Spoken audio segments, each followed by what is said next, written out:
Hello guys, I've been away.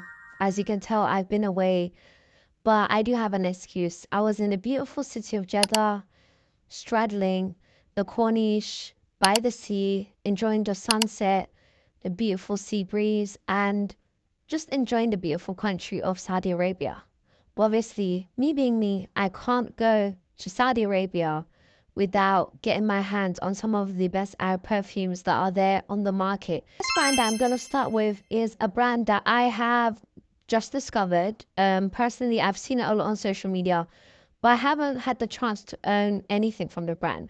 And that brand today I'm starting with is Reef.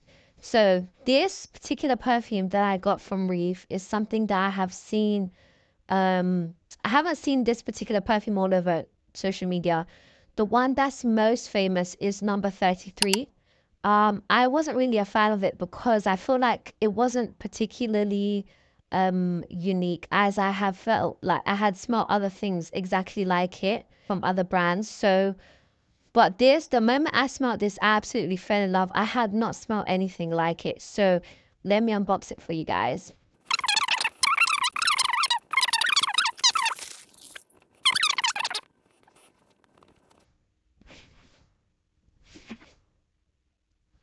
This is the perfume. It's called Pure Musk.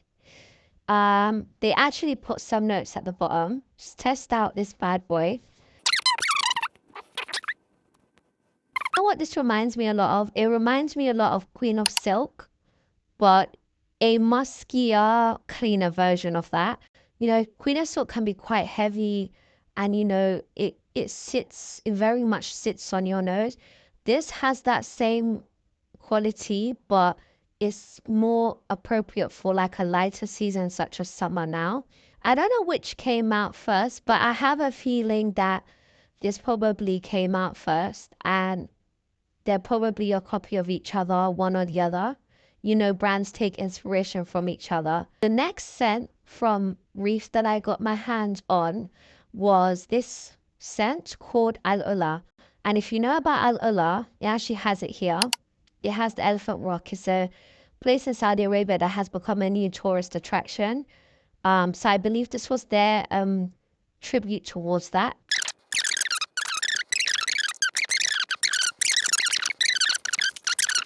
See,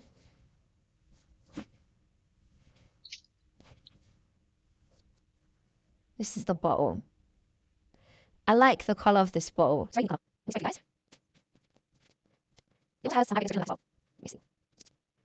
This is very masculine. This has a lot of leather. I can instantly smell the leather in this. It does give me like a tad bit of citrus in it as well. I'll put the notes up on the screen, but this is very, very heavy and like incredibly masculine. I think this is probably something I'm only going to reach for during the winter season. But yeah, this is something I'll probably layer with something more sweet so it can kind of balance it out. But yeah, this one is quite nice. It's not something like I've owned before. It kind of reminds me of one of my favorite ones from Amouage, which was the Opus XV, I believe, the leather one. This reminds me of that. It's very potent and heavy, just like that. So next, everybody's favorite brand, Gissah. So I didn't really do much exploration in Gissah because I pretty much know what I like in the brand.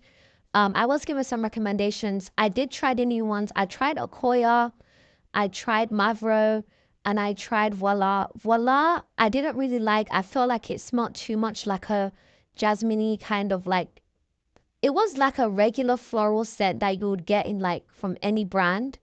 So I felt like it wasn't particularly unique or like eye-catching. Same with Okoya. I was incredibly disappointed with Okoya because the amount of PR and marketing that went into that, it was everywhere all over social media. I had such high expectations for that particular scent. I was incredibly underwhelmed when I smelled it. People were saying that it smells similar to Oud Maracuja. I believe that this is one of the few instances where a Western brand has outdone an Arab brand. I felt like Okoya, Oud Maracuja was way better than Okoya. It was a poor take on Oud Maracuja, if that is actually the inspiration behind it, as people are claiming. And Mavro, I just felt like it was just a bit, yeah, it was a bit, regular. So I went back to get my favorite. As you can tell by the color of the box, one and only.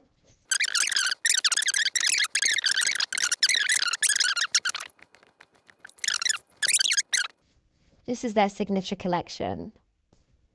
The bottle is so cute. This really, it's giving Barbie. Do you know what I mean? Like, it really appeals to like my younger self. I was obsessed with Barbie when I was younger, and I'm still obsessed with the color pink. I don't wear it, but it's my favorite color. This is so Barbie. So this is one and only. Let me spray it for you. Give you guys a quick view. Oh, I got two by mistake. Okay. This is just so, it's so rosy. Like, it's such a cute rose. I can smell a bit of deepness in it. I'm not sure if it's incense or oud, or maybe both. Honestly, I've literally only sprayed it 30 seconds and it's already changing. It's already changing, guys. Now it's becoming deeper. That's crazy. Now it's starting to smell a bit more licoricey, like a bit more like caramelly. This is gonna be the banger for the summer. I promise you that. I promise you. I'm so happy to have purchased this, honestly. It's sunny right now in the UK. I wasn't even showing the front. It's sunny right now in the UK. I'm probably gonna wear this within the next few days. Honestly, I'm so happy with this purchase. Not a lot of people, when they talk about Gissah, people talk about Hudson Valley, Imperial Valley, even La Luna. Not many people talk about this, but this is an absolutely bomb scent. Ladies, if you're looking for something for summer and you want particularly Gissah, I would say this is a true summer scent from Gissah. The rest can be a bit heavy, especially Imperial and Hudson Valley and La Luna. Maybe not so much for the summer, but this is great for the summer. The next scent that I got from Gissah is something that was recommended to me by a fellow creator on TikTok.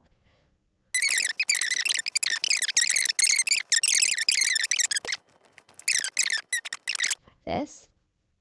And there you have it. How pretty are these bottles? I love this shade of pink. I'm a pink girl, and this is just so, this looks so good on like my dressing table.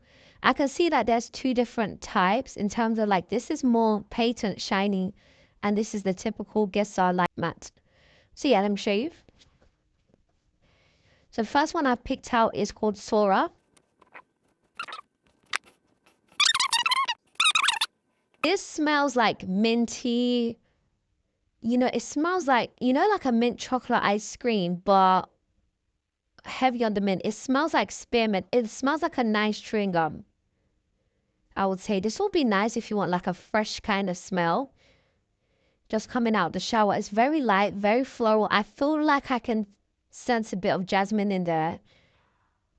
But yeah, the opening is very chewing gummy, very spearmint-y. I've never smelled something like that, but it dissipates quite quickly. I didn't notice that when I tried it in the store. This has disappeared quite quickly.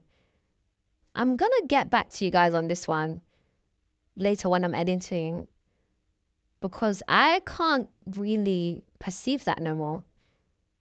I don't know, maybe because I started off the video smelling super strong scents. So now that the lighter stuff I can't really, but this light, that kind of disappeared very quickly. But yeah, this is Sora. This one is Alora. Dash it that way. So this is Alora. Spray that one. Oh.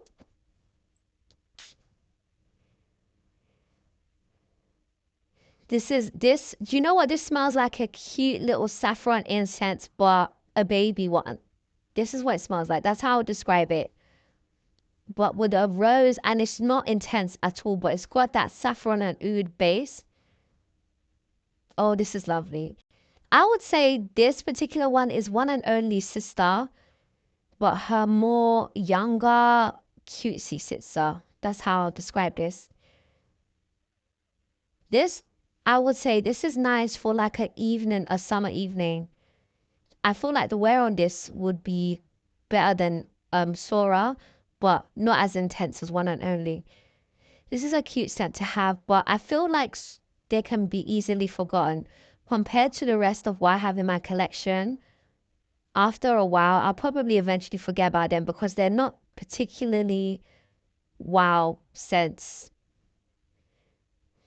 But we'll see. Anyway, so that's that. So the next brand is a brand that I haven't seen anybody talk about, and I believe that will become more popular as time goes on. And this is a brand called Bloom. So I had never heard about Bloom. We're walking in a shopping center, and the lady approached us, to come and try some of her scents. And I fell in love. It was a bit overwhelming. They had way more. They had way more scents than Gissah or Reef. I would say Gissah has the least. Then Reef has a bit more, and then this one had a lot. So let me unbox it for you guys. I believe that they are a brand from Kuwait, similar to Gissah.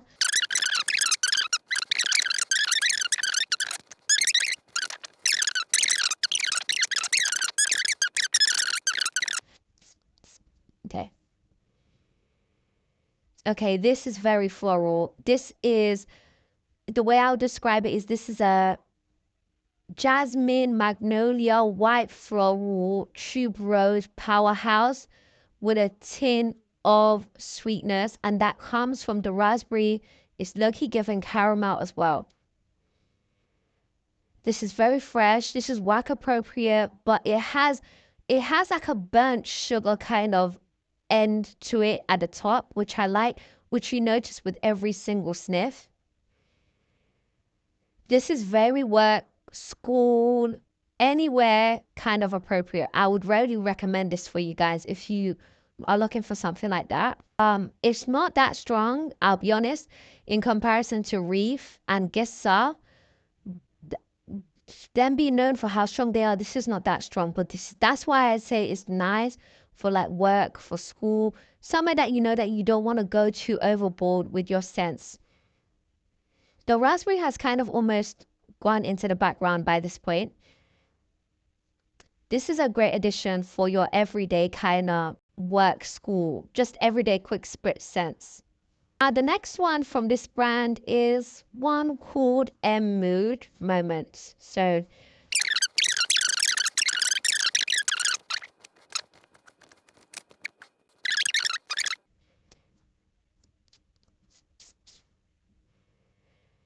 guys, this is just so beautiful. It's very intense on first spray, which is a bit worrying because normally when something is intense from first spray, it means that it's going to dissipate fast. But we'll see. Guys, this is very similar to the Reef Pure Musk. I would say this is similar, but obviously this doesn't have, I think this may have passion fruit. I'll put the notes on the screen. It's given low key, it has passion fruit, but without the oud. Guys, I just love this. And it kind of reminds me of men's perfume in a way. There's something about it that is giving a men perfume vibe to it.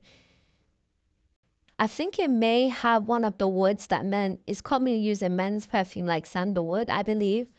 But this, guys, this was my favorite one. I think it may have saffron too, called Madawi, but not just Madawi, Madawi Gold. So I tried the original Madawi. It wasn't really particularly overwhelming or like really for me, because to me it smelled very, very similar to one of my favorites. Let me show you. Madawi smelled very similar to one of my favorites, Tamarindo. I just couldn't get it out of my head. They both have a pineapple aspect to it and both fruitiness, but I'm sorry, I think Tamarindo, I just feel like I already have a particularly pineapple scent. I don't think it will be good for me to get basically the same thing. And I know it's on offer, people are obsessed with it, but I'm happy with Tamarindo. Maybe eventually I'll go back and get Madawi, but I now got Madawi Gold. As you can see, it says 40th year edition on it. This is because this is a limited edition for their 40-year anniversary. And the reason why I got this is because this smelled more sophisticated than Madawi. There was something more deeper in this. They definitely added something to it. They didn't just put a label on it. That's it. This, I got this for my mom for her birthday. Shh, don't tell her. Her birthday's in about a month or so. So I'm not gonna unbox it because I'm gonna surprise her with it then. But I love the details on the side of the box as well. How cute are they? So yeah, now let's move on to something more exciting. What did I get for home perfume? And I'm gonna do a video on this soon about how to perfume your home as well. So I got quite a few incenses. So let's start with this particular brand. This brand is called Al Rehab. They're known for Choco Musk, which you guys know. This one is, how would I describe? So this is what it looks like. It's got wood chips. So you just put it on the incense burner and it makes your house smell amazing, the smoke. So this one, the way I would describe this one is like,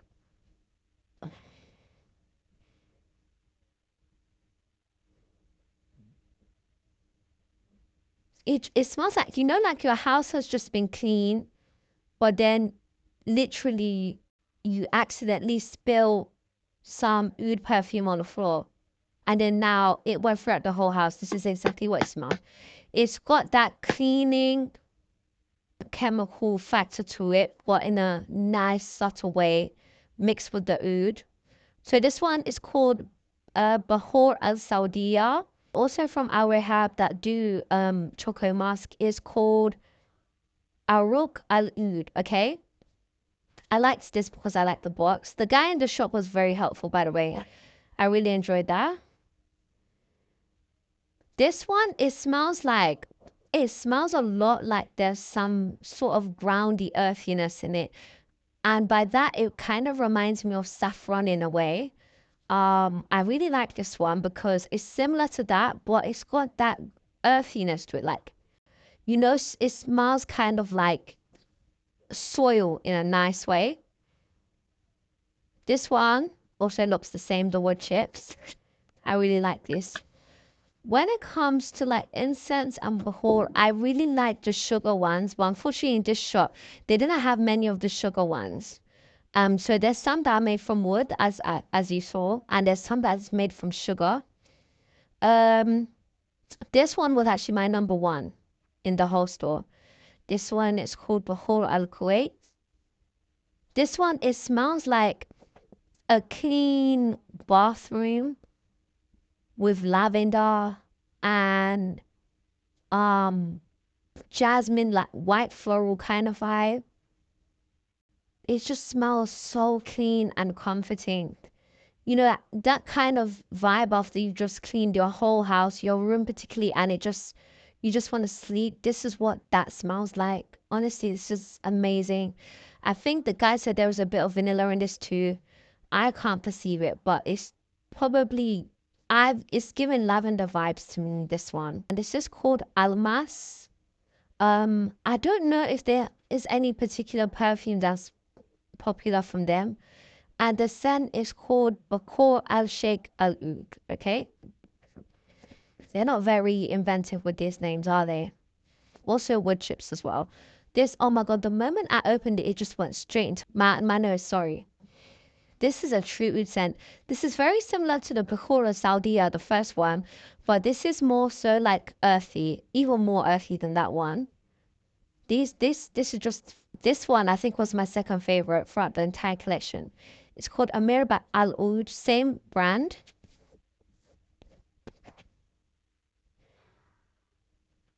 Yeah. So this smells like, you know, like an air freshener. When you spray air freshener in a room that is already got like the window open and the wind just takes it out, that's what it smells like. It smells so clean and fresh and new. Like if you want your room to smell like a new house, this is what I would burn. This is just bloody amazing, honestly. This is my second favorite after the Boho Kuwaiti. The final one, this one, I thought I returned it, but apparently I did not. I saw it in my stuff. This one, I wasn't really like, it was nice at first, but it smelled a bit too sweet. It smells like honey. This This just smells too much like honey, like sweet. It's nice, but it can be a bit sickly. I think this, I'll burn it with other ones. I'll mix it together. This one, because I actually wanted one. I got the Bahura Saudia as a gift from my neighbor too, because she loves these things. I thought I returned this, but apparently not. But this is quite nice. This is called Monaca Oud Mawata. Banafa for Oud is a company from Bahrain, apparently. So, yeah. This is that one. But this one has been the most neatest out of the other ones. This one hasn't gone everywhere. This is also wood chips as well, by the way. So, right, guys, thank you so much for watching. I hope you enjoyed my Arab perfume haul part 2. I am going to be going back to regular programming from this week onwards. I'll be continuing with the reviews, with Nose Behind series, and everything. So, yeah, thank you so much for watching. I'm sorry for being MIA, but I'm back now.